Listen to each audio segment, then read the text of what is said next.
Welcome, welcome, and Happy New Year again.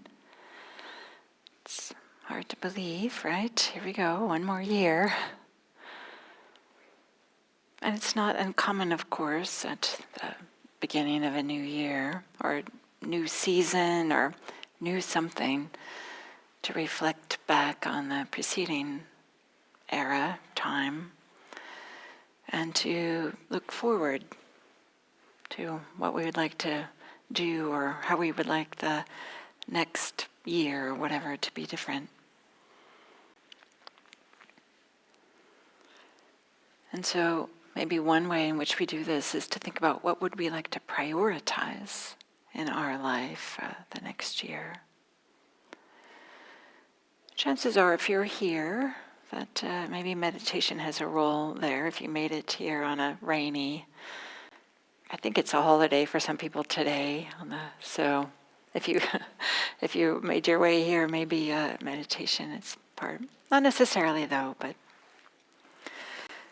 And then, so I kind of want to wrap this in with the theme I want to continue from the last time I spoke about kind of like effort and energy, like applying effort and having energy. And how can we do that in a way that's helpful and supportive and honors and respects the amount of energy we have without demanding that we have a different amount necessarily, and working with it to make our lives, shape our lives, have our lives head in the direction we would like. Because it's not a secret that if we want our lives to unfold a little bit differently, then effort has to be part of that equation. Because no matter what we would like to prioritize in our lives, a sense of maybe a little activity or effort or energy is what's needed to take it out of the theoretical into something that's actually gets done. To take it out of just an idea or a wish into something that actually happens. I'm really good at just coming up with these great ideas. Oh, I'm going to do this, I'm going to do that, I'm going to do this. Yeah, that's as far as it goes sometimes, right? Just having these ideas. So to help us kind of like bridge this gap between aspiring to doing something and actually like living it. But what is this effort towards? Like maybe we can unpack this a little bit. And part of it is to do something other than just follow our preferences and follow our habits. Right? If we don't apply any effort, that's the direction our lives will go. Maybe that's okay. But if we want it to broaden or to add some different elements or shift the direction a little bit, we have to do something other than just follow our habits and preferences. And this takes energy. Because, right, there are habits. They are from this kind of like stream that we might say of activity. The body, the mind create habits as a way to conserve energy, right? Things just kind of go on autopilot. So energy is required if we want things to be different. If we want to do something different than we usually do. When I was thinking about this, I noticed this is like a minor thing but in my own life, something that I realized, yeah, this is going to take a little bit of effort. I have this habit of sitting at my computer and not putting my computer glasses on. So I'm spending all this time, going like this, bad posture, squinting, right? It's terrible. It's just like this habit I have of, I can't quite see with my regular glasses, so I don't put my computer glasses on, and at the end of the day, I have this tension in my neck and shoulders. This is a minor thing, but right, every day after day, week after week, month after month, right, this adds up. So it will take a little bit of effort for me to notice when I'm just have this habit of doing this. So we have these habits of things that we do, but we also have these habits that are part of with our relationships, or maybe there's habits that get supported by the social structure that we're in. I had a friend who really enjoyed reading blogs that were really polemic, that were really about, we are right and everybody else is wrong. And this was years and years ago, but it was quite something. If this person, my friend, had just finished reading one of these kind of like articles, and then I happened to have a conversation with them, it was quite something to feel like all this righteous indignation, and we gotta do something, and like not seeing quite clearly, like not taking in the bigger picture, just stuck in a small picture about something. But if it's our habit, it's to look at our phones in the morning, and our phones are filled with this polemic, whether it's a podcast or something that we read or Substack, whatever it might be. That's going to have an impact on us too. So if we want to do something different, it's going to take some energy. So I'm going to define effort as applied energy. And we might think of energy as like this, maybe this sense of vitality we have. Maybe it has a little bit of like a buzzing, maybe a little bit of vibration to it. I don't even know if that's the right word exactly, but it can also just be a sense of like feeling good, like having energy is like feeling present. I know in the Buddhist world, energy and effort have different Pali words, but sometimes those Pali words have the same definition. So sometimes we talk about effort and energy and kind of just mix them up together. But for what I'm doing tonight, I'm going to define effort as applied energy. And some of you might know that in the Eightfold Path, which is this path towards awakening, and not surprising, has 8 aspects to it, that one of them is what we call like wise effort. Like how to apply effort. And something that I'll highlight here that as part of the Eightfold Path, it's really pointing to the direction of effort. Like what are we going to spend our life energy on? What direction are we going to go? And what direction are we not going to go? So we could say kind of in a really broad brush, the wise effort, sometimes called right effort. Right in terms of not moralistic right versus wrong, but right as in terms of the best tool for the job. If we have to put a nail in, we don't grab a screwdriver. The right tool is a hammer, that kind of a thing.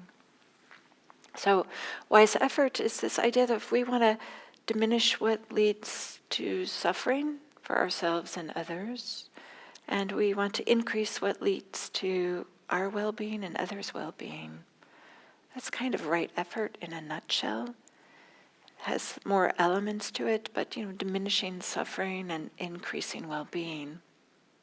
I don't think anybody will protest with this. I think probably all spiritual practices have this direction also. But I like Gregory Kramer. He has this definition.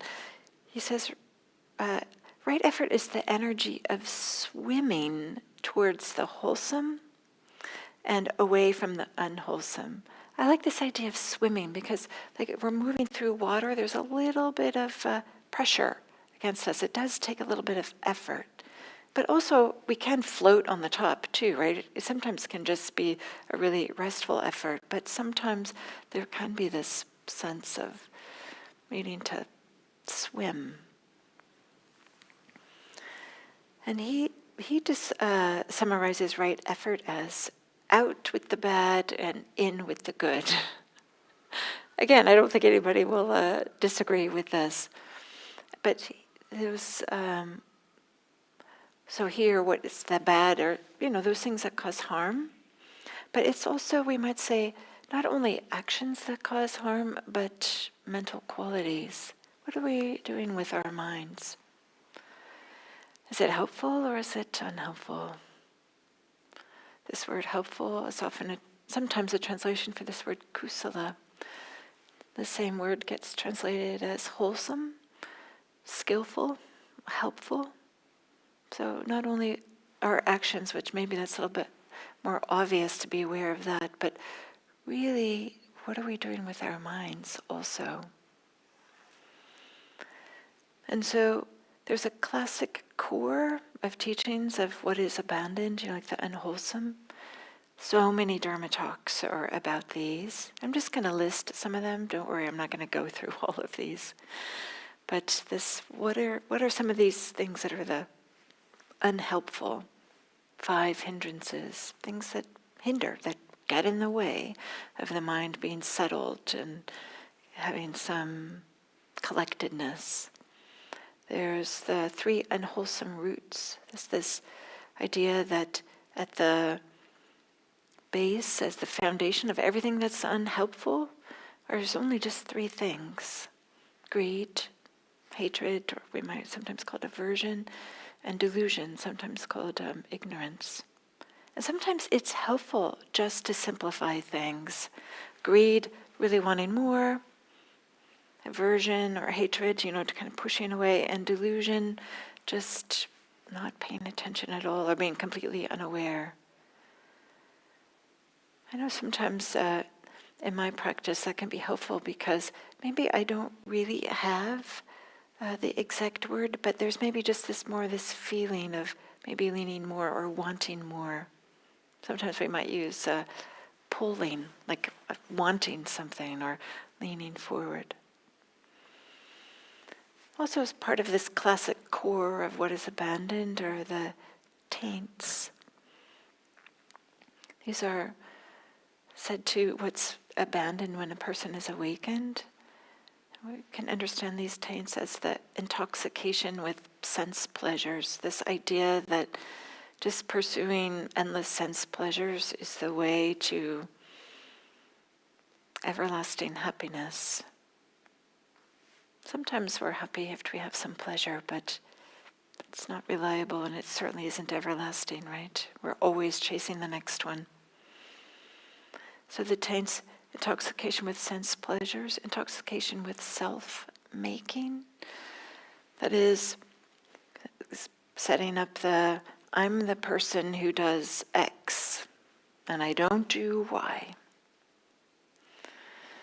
I'm the person who is kind and I am not unkind.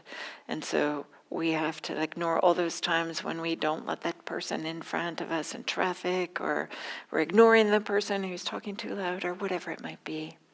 But this sense of having to adopt a belief about ourselves. And not only do we have to adopt this belief, but we have to kind of make sure that everybody else believes it too. And this takes a tremendous amount of propping up and energy and time and effort, and shows up in so many different ways. It turns out that having this belief is extra. We don't need it. But this is something that kind of unfolds with practice. It's not helpful for me to just say this. It's something that really we need to have this experience. But maybe I'll point to briefly. There's times when, like this righteous indignation, when we hear something that really angers us, that we feel like, oh, how dare they? And there can be a strong sense of, they shouldn't do that. There's a strong sense of self then. It might be helpful and appropriate, but if you contrast that with when you're doing your favorite hobby, there's not such a sense of self. When you're knitting or doing gardening or something like this, you're not thinking about yourself, you're thinking about whatever it is that you're doing. So to have this really strong sense of self, I'm over here and everybody else is over there, just takes extra energy. It's not necessary. And then one of the taints is ignorance. So these 3 taints, these are said that's what's let go of with awakening.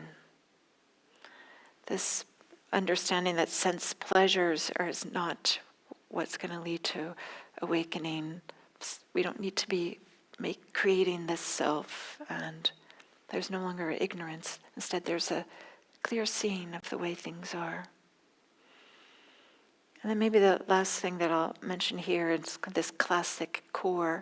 Part of because this is the beginning of the year, I thought I would say some of these things, is clinging.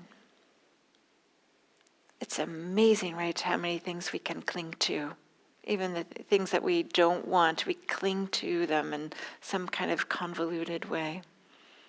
So these are some of the classic core of what is abandoned with right effort. And then what is cultivated are 7 factors of awakening. I just completed a series. I talked about the 7 factors, and I'm teaching a course on the 7 factors online. Just as the name sounds like, these are things that really support awakening. Some of these 7, I won't list all of them, but some of them are like joy. And some of them is equanimity, having some balance, some concentration, having some collectedness, and energy is also one of them, right? We need to have some energy or effort. The 5 faculties, something else that's cultivated. These overlap some with the 7 factors. It's mindfulness, energy, I'll do this in order. Faith, energy, mindfulness, concentration, and wisdom. There's so many different ways we cultivate those.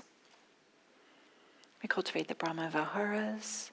These are 4 practices of the heart: loving kindness, compassion, sympathetic joy, and equanimity. And the 10 paramis. I won't go through this long list of the paramis. So there's this, the Buddhists love lists, right? And I'm one of those people that like the lists. Things to abandon, things to cultivate. So right effort is really pointing us towards that. But I would make a distinction between this right effort and balanced effort. So balanced effort isn't the difference or the balance between making effort and not making effort. Instead, it's the balance, or it's the recognizing what is the right amount of effort to apply to the task at hand, and what's the right amount of effort to apply given the type of energy we have at the time. Sometimes we have lots of energy, sometimes we don't. Or maybe we have an illness and we rarely have lots of energy. We're not being asked to be different than who we are. It's being pointed to be wise about how we use the energy that we have, and to not use too much and not too little. So the Buddha, I appreciate very much this little simile about having the right amount of energy for whatever it is we're going to do. And he has this simile. Suppose a person was to hold a quail, these little birds, right? We have California quails, they're so adorable with their little things on their heads. Suppose a person were to hold a quail too tightly in their hands. It would die right there. Oh, it's just awful to think about, right? Suppose a person were to hold a quail too loosely. It would fly out of their hands. So this idea of not too tight and not too loose is about, how to apply the right amount of energy. So sometimes when we hear about right effort or applying effort, we might think that this is some type of intense focus or has some intensity to it. But quoting Gregory Kramer again, I appreciate very much that he says that have balanced effort is like the strenuous effort required to turn the soil and plant our gardens, to get in there with the right tools, the trowel or whatever might be needed, shovels. And other times, the effort is like the steady application of the sun's heat, We need all of these things to make things grow. So sometimes we're in there really exerting energy, and sometimes there's more just like this gentle heat. And so part of the art of practice is discerning, well, what is needed here? When are we giving too much? And when is it too little? Part of recognizing if it's too little, it's not uncommon when there's too little effort. There often is a feeling of discouragement, which then can lead to doubt.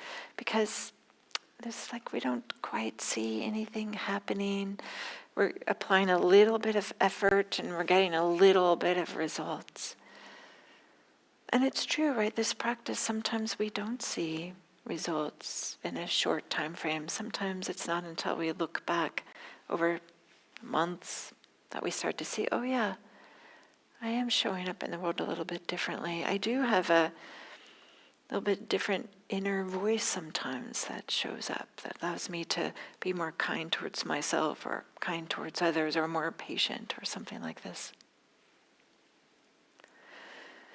But I also want to acknowledge that I feel like these days being like after the pandemic, and as we're still trying to find our way with the new normal, that many of us feel depleted. There's a way in which there's maybe this not as much energy for what used to be meaningful for us, or maybe it's a lack of enthusiasm. I don't know exactly what it is. But maybe it's like this Koshin Paley Ellison, he's a Zen teacher. He describes it as like the oxygen has left our life somehow. And this recognition that we might feel flat or a little bit disengaged or not quite attuned to what's happening with our life, that there's maybe a little bit of just going through the motions, and we feel like we're living a little bit like from a distance from what's really happening, not quite engaged with it. And then all our energy is going to just doing the next thing that needs to be done, just to get through the day, just to get through the to-do list, or, finish the tasks. So there isn't this energy to, if we want to make different priorities for our life, if we want our life to turn to be differently, if we want to be cultivating the skillful, wholesome, helpful, and abandoning the unskillful, unwholesome. How are we going to do that? Or we're feeling like maybe overwhelmed, where we just don't have the energy for it. Well, often when Dharma teachers talk about effort and energy, myself included, often we're talking, well, some teachers, I tend to not do this because maybe I'll tell this little story that at the beginning of a long retreat, there was one of the very first talks of the retreat, right, where we all are kind of showing up and kind of like eager to do this whole retreat thing. And this one teacher talked about a retreat he had done in Asia. It was so hard, and they could only sleep for 4 hours, and we had to sit up. You're not allowed to move for hours at a time. And this person described how they lost like so much weight because there wasn't enough food, and it was months of this, and all of us, I should say me, my eyes are getting big, like, oh my gosh, okay, I guess that's what's required.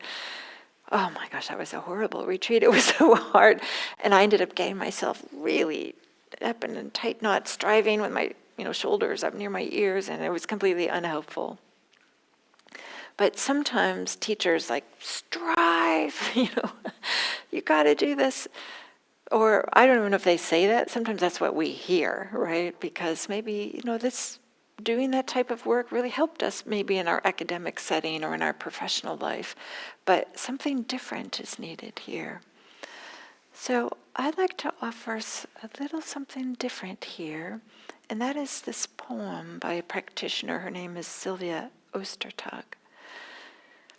And this poem is called Tiredness. And it's about how to practice with tiredness and maybe how it actually can be really helpful. So the poem goes like this. Tiredness is no obstacle to sitting in silence, but to think tiredness is an obstacle. That is an obstacle. When you stop thinking this, you can sit in silence very well with tiredness, however tired you are. Then, at last, you are too tired to get stressed and want to achieve anything, too tired to bully your breath and keep griping about yourself, perhaps even too tired to think. Then the only thing to do is to abandon yourself gently for this brief moment into the silence now. I appreciate this idea of tiredness. Is maybe there's a way that just supports a certain letting go. And earlier I had talked about that selfing is something that we're moving away from with this practice. And I appreciate she's said perhaps even too tired to think. Then the only thing to do is to abandon yourself gently. So when we talk about energy and effort, we often are thinking about how much we have to apply. But I also want to introduce this idea that we can practice with whatever amount of energy we have. And maybe there's even sometimes advantages to having a little bit of energy. Maybe there's times when we feel depleted or uninspired. Can we sit anyway without this idea of we have to achieve anything? What does she say here? At last you are too tired to get stressed and want to achieve anything. There's some sweetness to this. I think it's really tender. Instead of, trying to prop ourselves up in some kind of way. But, there are times in which we have this exhaustion. And it may be due to not enough sleep, maybe due to illness, it may be just simply because we're working too much. Maybe we're spread thin with lots of responsibilities. But sometimes this exhaustion is not because of something external like that. Sometimes it's about what's happening internally. So can we pay attention when we start to feel exhausted and have this idea, is it about, am I just simply too overextended or not getting enough sleep? Or should I have this investigation, what is draining the energy? What is it that's draining energy? And maybe it's something like trying to please everyone. That's exhausting, right? Because it doesn't work. Or maybe we're doing too much because we're trying to feel indispensable or trying to feel important or something like this. That's also exhausting. Or maybe we're not able to ask for help or to delegate in our professional life or family life, or we find it difficult to ask others to do something. So we end up doing everything ourselves and feeling exhausted, maybe even feel a little bit resentful, and that adds to the sense of exhaustion. Or maybe it's just we're not taking care of ourselves. We're not eating well and exercising. We all know we should do this, right? And sometimes it shows up with our just being tired when we don't spend the energy or effort to take care of our physical bodies. But I also want to address one more thing that might fuel exhaustion. And sometimes at the beginning of the new year, we might have some ambitious ideas about what we're going to do. Okay, this is the year that I'm going to do whatever it is. Not everybody does this, but if we're going to do it, sometimes it's tempting to do it this time of year, to make these like big changes. But in these times when we believe that anything is possible, we have like these peaks of energy. Yes, I'm going to do it. This is the time. Finally, no matter what, I'm going to make this happen. And sometimes that works fantastic, and it does happen. But sometimes these peaks of energy are followed by valleys of energy too. And part of that, not all of it, but part of it is if we have this idea that we're going to make a big change, even if it's something that we want, it can elicit like a fear response. There's something in us that's not so comfortable with making big changes.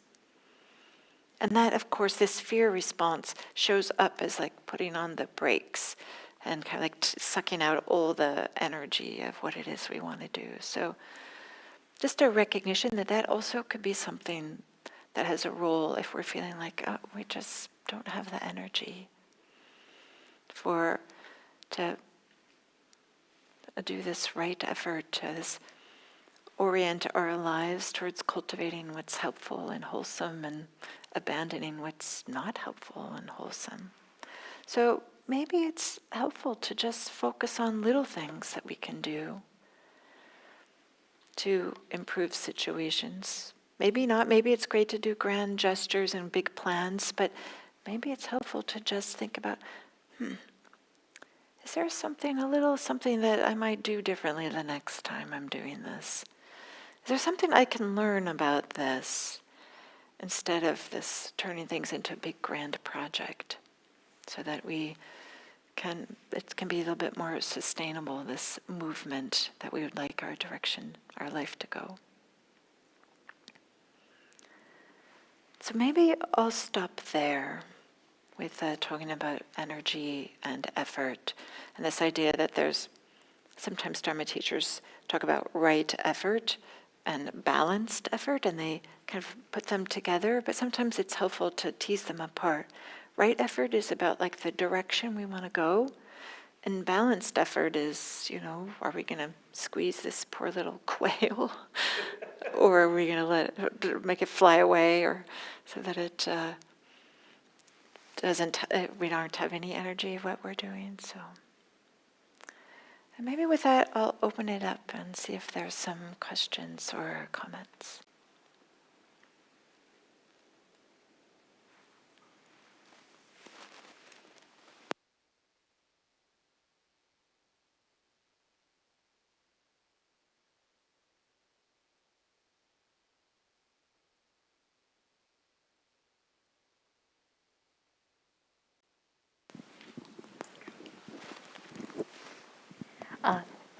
Happy New Year, Diana. Yes, Thank you Happy so New Year. much.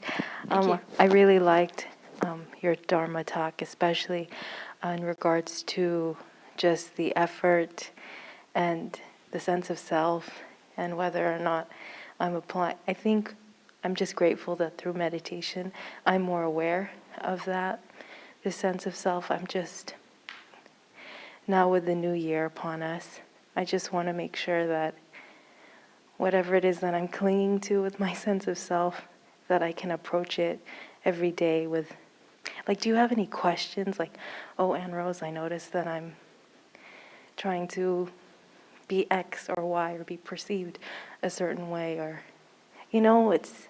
Like some ways to help point out or to help you realize when that's a sense of self is strong. Yes, so that way I can just go about life without having to strive for or be whatever it is that I just want to just be there, be here now. Yeah. So I think you're talking about, there's a number of things I think that you're saying. One is when is there a strong sense of self, and especially when it's tied up with striving, like trying to make things different. Is that right? Or Yes. Yeah. So one thing I'll say, a hint or a clue about when there's a strong sense of self is when there's a strong sense of other. Like, oh, those people over there. Whenever that's happening, there's a strong sense of self too. So it's impossible for that not to happen. So just to notice, and it takes, sometimes it can be energizing, like I'm in the right and they are wrong. And then you have this sense of energy and maybe it feels nice, but it's taxing. It's really, this really doesn't lead to a good life, right, doing this. And then this sense of striving. I even had some notes in here. I was going to talk about it if we had a little bit more time. But one thing that can be helpful to think about is often there's what's fueling or underneath striving is some fear. Like this fear of missing out, or fear of having regret, or fear of turning into a slug or something, right? Like there can be something like that that's fueling the striving. So it can be a strong sense of self, and fear is often tied up with that, but that might just be something to have some curiosity about. Is there a sense of something I'm trying to avoid or I'm afraid of or something like that? And that fear can be fueling striving. Okay. Is that helpful? Very much. Thank you so much. Yeah, you're welcome. You're welcome.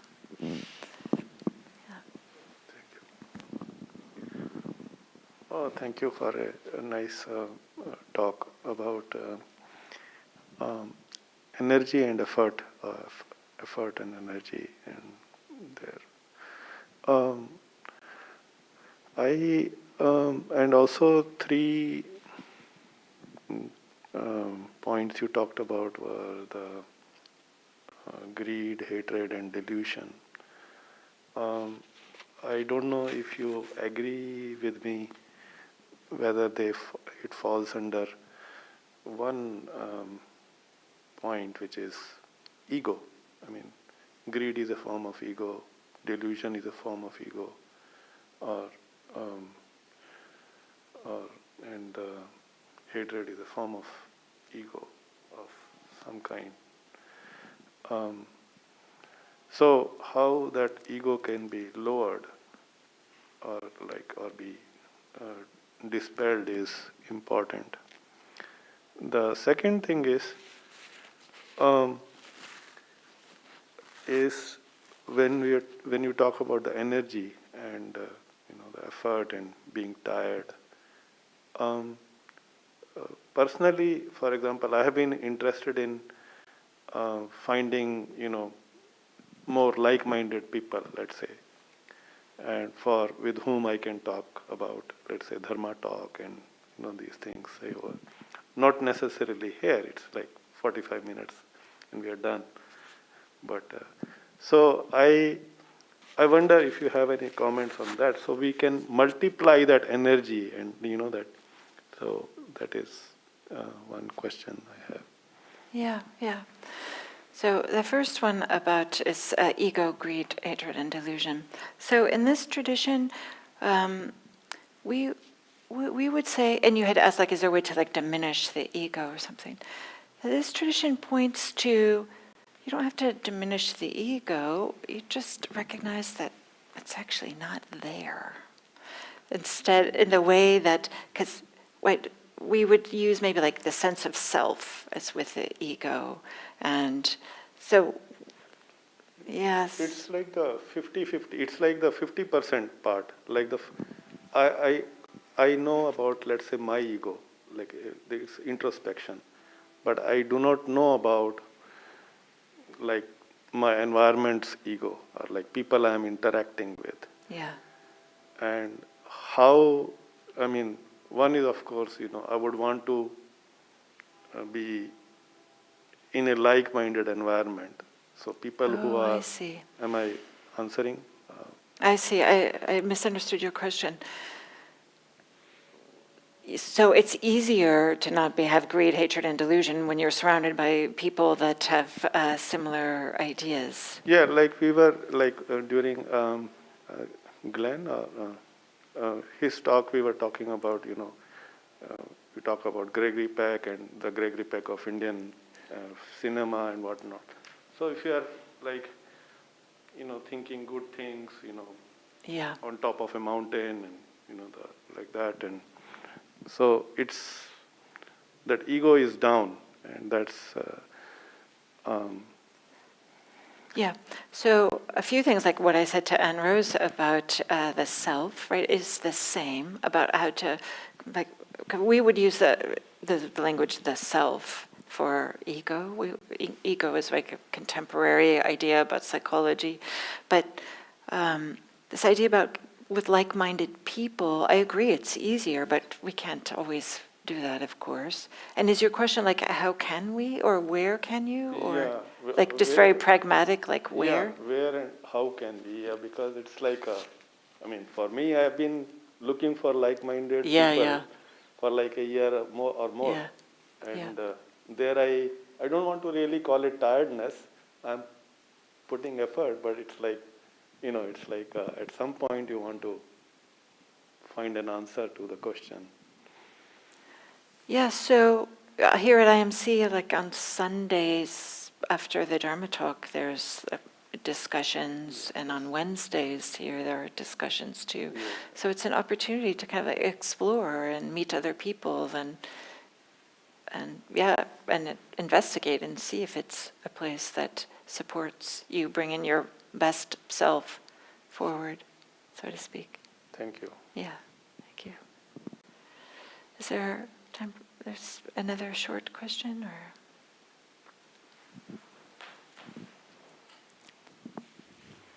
I really liked your analogy about the quail and trying to find the right amount of energy and effort. What I find in my own life and a lot of my friends is the world today seems to like have too many demands. Like I'm at an age where we have young children and we still want to have careers, and there's the dream, I think, is to go about the day, gently at a gentle pace, but I don't think that, I don't find that possible because there's too much to do in a day. And so I don't know if you have any advice about how to live in a situation where it just seems like there's too much to do. And I feel like most people's reaction is to like go really fast and then get exhausted and then oversleep, like doing too much and then too little, and then you get into this cycle. It would be great to just go at a steady pace and feel like you have enough time in a day to tend to everything, like a gentle gardener. Yeah. But that's not, to me, that's not realistic right now. Yeah. So if we sort of can't have that, what's like the next best thing? Yeah. No, this is a legitimate question, right? So there is a way, and this is not easy, but it's absolutely possible, I promise you, to be doing lots of things without tension. To be doing one thing after the other, but without tension. And this is what you're pointing to, is like, it's the dream, right? It is possible. But part of it is to learn, what does it feel like when tension is there? To feel when there's this like, oh my gosh, I have to do this. And sometimes I'll get back to saying this idea, a strong sense of self gets created. What's going to happen if I turn this in late? I'm going to be the person who turned it in late, or something like this. But can there be this recognition without a contraction and a tension, the shoulders going up type of thing? And I would say, one is to recognize when there is tension, and two, a meditation practice actually does help, because it kind of not only is an opportunity to settle, but it allows the mind to get used to or recognize when there is some more spaciousness. And once the mind recognizes, and sometimes the body, that, oh, there is an alternative to the usual way of doing things, it becomes easier to make a change. But if you don't have any experience of doing things without tension, maybe quickly and a lot of things, but no tension, then it's hard to do. So a meditation practice can help. I wish I had an easy answer, right? But At least you have an answer. That's pretty good. Thank you. You're welcome. You're welcome. Okay, so we're at the top of the hour. So thank you all, and again, Happy New Year.